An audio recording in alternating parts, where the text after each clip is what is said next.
Biruin nyo ano, ganyan ho. Kauto-uto ang mga DDS. Ano po? Sasabihan sila, may USB ako. No? Kay Pangulong Bongbong Marcos, hanggang ngayon po, amoy kepyas na ho yata yung USB na yun. Hindi pa din lumalabas. Sabi ni Shadel, 2888, patawa-tawa pa si Banat Bay sa video niya. Hindi niya alam may kaso na naman siya. Nagtatrabaho sa public service, bukas ako lagi at dapat lang bukas lagi sa mga puna, sa mga kritisismo. Pero hindi ako papayag sa ganitong mga pagsisinungaling, mga mapapanganib na pagsisinungaling, lalo na't ang tinarget ay hindi lang ako. Ang tinarget ay ang mga witnesses, ang tinarget pati mga staff ko. Oh, dinamay pati yung mga staff. No? Kaya kapag pinasa natin yung kay Binag, ipasa nyo sa akin lahat ng mga vlogger na na kinontent at sinabi, no? Patingnan natin kung gusto nila isama sa kaso. Di ba? O ipasa nyo sa akin. No? Tinarget ang Senado mismo. Senator, ilan ang ireklamo nyo? Sir? Ilan po ang ireklamo nyo? So far, 1 dosena. Isang dosena, 12 nga ho. Yan, yung nakita natin mga Pero kababayan. batay nga sa mapag-aalaman ng NBI sa kanilang investigasyon, maaring dumami pa po yun at maaring dumami pa dagdag sa cyber libel ang Up, yung mga vloggers, baka iniisip nila, hindi, maliit lang naman yung channel ko. Maliit lang naman, no? Yung reach ko, hindi makakaabot yan. Kay Risa Ontiveros, ipasa nyo po sa akin.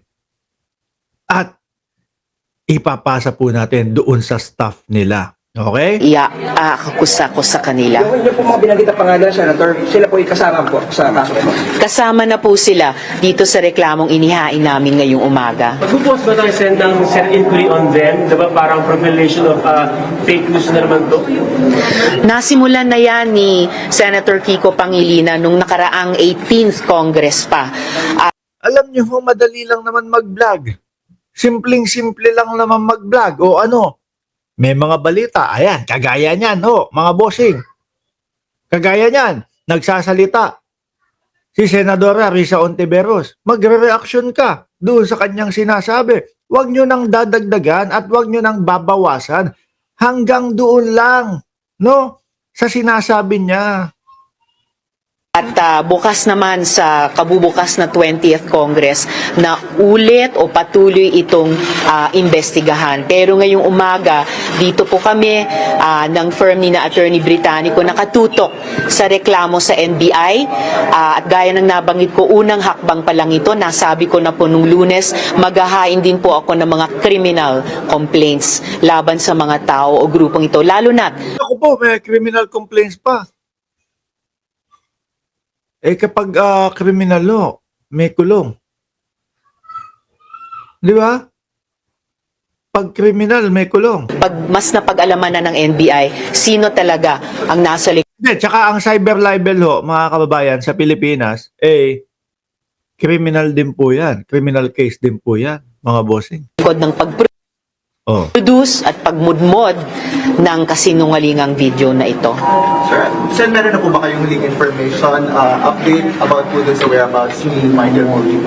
Wala pa ring firm updates about that dahil pagkatapos nung kanyang mga huling mensahe sa opisina ko noon lamang June 22 at 23 nitong 2025. Imagine, just a little more than a week June lang, 22, 23. Pakinggan nyo ito, mga kababayan, ha? Kasi po ito, importanteng detalye po ito. Mukhang, pagkakaintindi ko dito, sinasabi niya na nandoon sa kalaban niya. Yung si Michael Morillo. Noy Pretz Tomlod. Ayan, binabati kita. Pabati daw sabi ni Noy shout out sa'yo. Tuloy. ago, naghuhumingi ng rescue dahil siya daw ay kinidnap ng KOGC at siya daw ay dun dinadakip sa Glory Mount. Nako ayan, base po. sa sinasabi ni Senadora Risa Ontiveros na sinabi daw sa kanya nung Michael Murillo humihingi ng tulong na siya ay kinidnap ng KOJC. Oh. Lagi niyo sinasabi si dating Pangulong Duterte kinidnap, si Tebes kinidnap, si Roque kikidnapin. Tapos may maririnig kaming mga balita na ganito. Atras natin para mas maliwanag ho. Oh. Dus at pagmudmod ng kasinungalingang video na ito. Sir, meron na po ba kayong huling information, update about po dun sa whereabouts ni Michael Murillo? Wala pa ring firm updates about that dahil pagkatapos nung kanyang mga huling mensahe sa opisina ko noon lamang June 22 at 23 nitong 2025. 22, 23, nitong 2025, isang linggo lang. 1 week lang, mga bossing. So kung i-analyze natin yung sitwasyon, posible na ginawa yung video na yon. Kung totoo man yung sinasabi kay Senadora Risa Ontiveros na ni Murillo na humihingi ng tulong na kinidnap. Ibig sabihin, mga kababayan, kung i-analyze natin, ginawa yung video na yon na nandun siya sa KOJC. At sinasabi niya, kinidnap siya, humihingi ng tulong kay Senadora Risa Ontiveros. Tama ho ba ako? Oh. Imagine, just a little more than a week ago, naghuhumingi ng rescue dahil siya daw ay kinidnap ng KOJC at siya daw ay dun dinadakip sa Glory Mountain. Hanggang ngayon at nung finoward namin agad sa PNP yung mga So, ibig sabihin, kung pagbabasihan natin yung sinasabi, pinwersa, pinilit na mag-video yung Michael, tapos sabihin, binayaran ako ni Risa Ontiveros. Maaari po. Ano? messages na iyon at agad din nilang kinikilusan. Kaya lang, habang kinikilusan na yung kanyang mga mensahe noon, ay lumabas na itong video. Take note din pala, no, yung nirereklamo kong, pinaiimbestigang fake news channel na Oy, hindi po Mark Ramos yun. Baka ako yan, ha? Madam Senator, hindi po kami yun. ngangalang Pagtanggol Valiente. Bagong-bago po yan.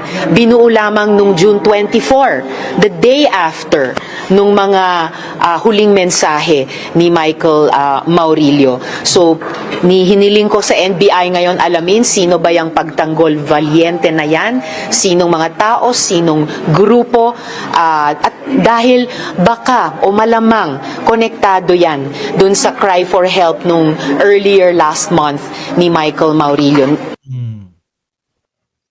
Kasi po